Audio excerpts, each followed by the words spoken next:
পানির সাথে চিনি মিশিয়ে তৈরি করা হচ্ছে হাতি, ঘোড়া, মাছ কিংবা পাখি।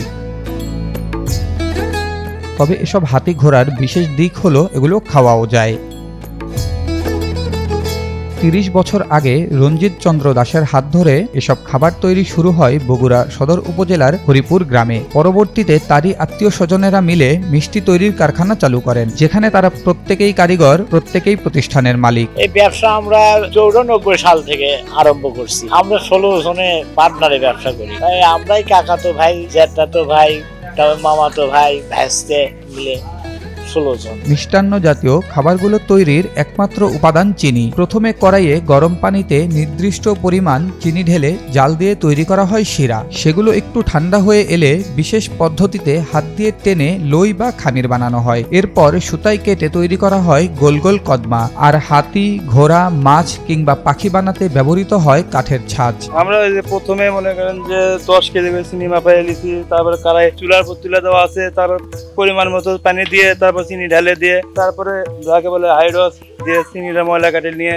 যখন পাক হয়ে আসে তারপরে সাইডিক দিয়ে তারপরে পাক যখন হয়ে যায় আমরা পাকায় ঢেলে দিই। দেওয়ার পরে ওখানে যখন জুড়িয়ে যায় তখন আবার তুলিয়ে সিঙ্গে টানা লাগে। ওখান থেকে আবার টানার পরে তাকে আবার হাতে পরল দিতে হয়। দেওয়ার পরে সেখানে আবার ওই যে সুতোর যে কাটিতে হয়। হওয়ার পরে যখন শুয়ে যায় তখন মাল তুলে ফেলে। গোটা বছর জুড়ে 1000 বস্তারও বেশি মিষ্টি জাতীয় খাবার তৈরি করেন রঞ্জিত চন্দ্র দাসরা। তবে দুর্গাপূজা, বৈশাখী মেলা, দোল পূর্ণিমার মেলা ও ইসলামী জলসা সহ বিভিন্ন সময় বেড়ে যায় বেচাকেনা।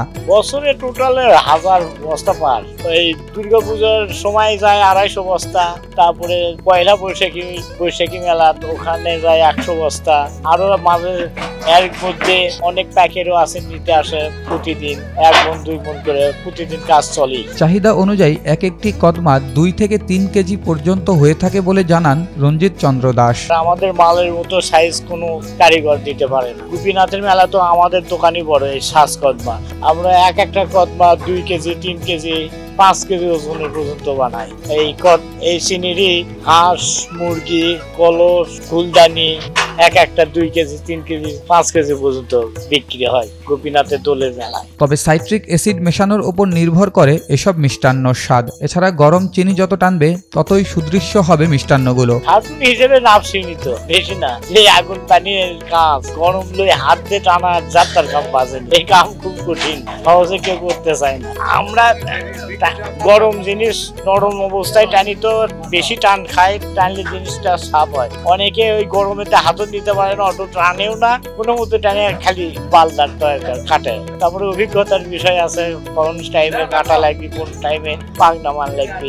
অনেকে ঠিক মতো ওই সাইট্রিক অ্যাসিড দিতেও পারে না, অনেক সময় নষ্ট করে ফেলে দেয়। সাইট্রিক অ্যাসিড এমনই জিনিস, অল্প একটু বেশি পড়লে মধুর মতো হয়ে যাবে।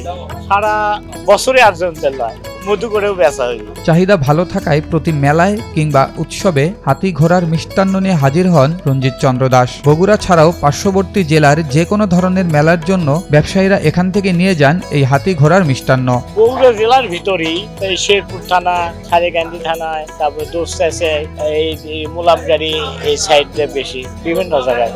বাইরেও যায়, এক বহুটিলায় ওই ময়মনসিংহ ওখানে যায়, তারপরে উল্লাপাড়া, এনায়েতপুর, কদর বাড়িচ্ছে। পুজো অনুষ্ঠানে, বৈশাখী অনুষ্ঠানে, তারপরে দোল পূর্ণিমা অনুষ্ঠানে, এই 3টা অনুষ্ঠানে খুব চলে। এখন জালসা হচ্ছে তো আরো প্রচার বেশি হচ্ছে।